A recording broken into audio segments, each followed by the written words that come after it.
원교근공, 먼 나라와 사귀고 이웃 나라를 공격한다. 원교근공은 먼 나라와 친교를 맺고 가까운 나라를 공격해야 한다는 뜻을 담고 있다. 이것은 오늘날에도 이해관계가 복잡하게 얽혀있는 국가에 대하여 자국이 국제사회에서 유리한 위치를 획득할 목적으로 행하는 정책이다. 원교근공은 정치적 전략이다.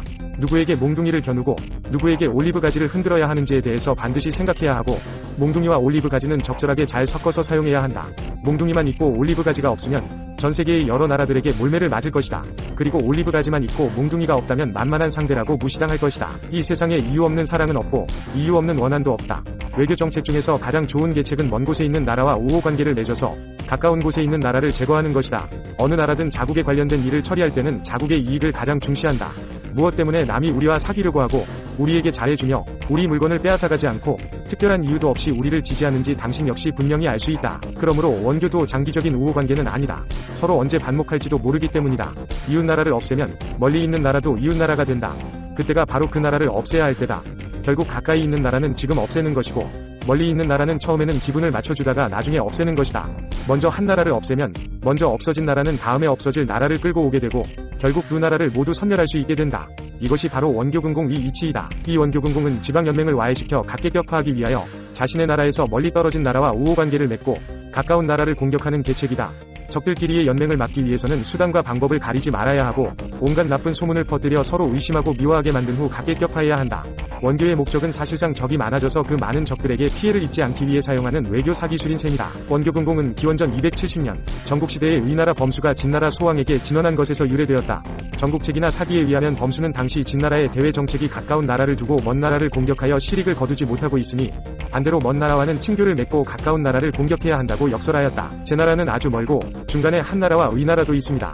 제나라를 치려면 병사를 많이 파견해야 하는데 그렇게 되면 국고가 텅 빌 것이고 싸워서 이긴다 해도 대왕은 제나라를 점령할 수 없습니다. 제나라는 동방의 강국이며 초나라는 남방의 강국이니 우리는 그들과 우호적인 외교관계를 맺은 후 우선 인근에 있는 나라들을 병합해야 합니다. 인근에 있는 나라를 공격하면 왔다 갔다 하기에도 편리합니다. 인근에 있는 나라를 점령한 후에 멀리 있는 나라를 쳐도 늦지 않습니다. 범수의 말을 들은 소왕은 이것이 바로 진나라를 부강하게 만들 방법이로구나 하고 생각하며 대단히 기뻐했다. 소왕은 곧 범수에게 높은 관직과 후한 월급을 주기로 하고 그를 중용했다.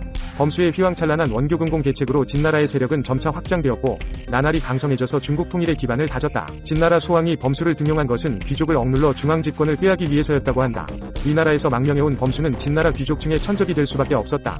소왕은 범수의 진언에 따라 귀족층을 옹호하던 태우까지 패하며 왕권을 강화했고 한, 후, 조 등 이웃 나라들을 공략하여 국력을 확충하고 천하 통일의 기반을 닦았다. 진나라를 통일의 길로 이끈 범수의 정책이 성공을 거둔 것은 당시 대다수 백성들이 오랜 전쟁의 염증을 느껴 주변국의 통일을 통한 평화의 길을 염원하고 있었던 데 힘입은 것이었다.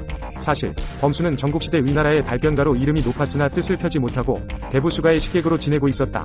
어느 날 그는 수가를 따라 제나라의 사신으로 가게 되었다. 제나라에 도착하자 그의 재능을 알아본 왕이 뇌물을 주면서 은밀히 내통하자고 요구했지만 범수는 거절했다. 그러나 수가는 범수가 제나라 왕의 청탁을 거절했다는 것을 알면서도 귀국한 뒤 위나라 재상 위제에게 범수가 청탁을 받았다고 거짓으로 고자질했다.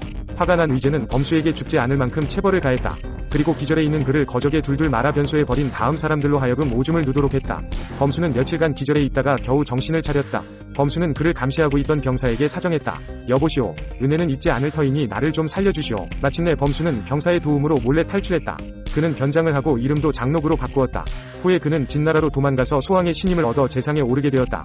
그러나 범수는 장록이라는 이름을 사용했기 때문에 위나라에서는 그가 이미 죽은 줄로만 알고 있었다. 그 후 시간이 흘러 진나라의 의협을 느낀 위나라가 수가를 사신으로 보내게 되었다. 이때 범수는 재상이었지만 거지로 변장하고 수가를 만났다. 수가는 깜짝 놀랄 수밖에 없었다. 가엾기도 하고 미안하기도 하여 소 못한 벌을 주면서 말했다. 진나라에서는 장록이 실세라고 하던데 이번에 내가 성공하느냐 못하느냐의 여부는 그를 만나는 데 있소. 혹시 주선을 좀 해줄 수 있소? 우여곡절 끝에 장록을 만나러 간 수가는 장록이 바로 범수라는 사실을 알고 놀라 주저앉고 말았다. 수가는 무릎을 꿇고 사죄했다. 범수는 사람을 시켜 수가의 손을 뒤로 묶은 채 소 여물을 먹게 했다. 그러나 그 옛날 식객으로 위탁한 바가 있고 거지 행세를 했을 때 소못한 벌을 내주었던 마음을 생각하여 목숨만은 건질 수 있도록 했다. 물론 진나라가 위나라를 정복한 후에 재상이었던 위제의 목은 달아났다. 결론으로 각계격파의 원리가 원교근공이다. 적을 분산시켜 낱낱을 따로따로 상대하여 쳐부수는 것을 각계격파라고 한다.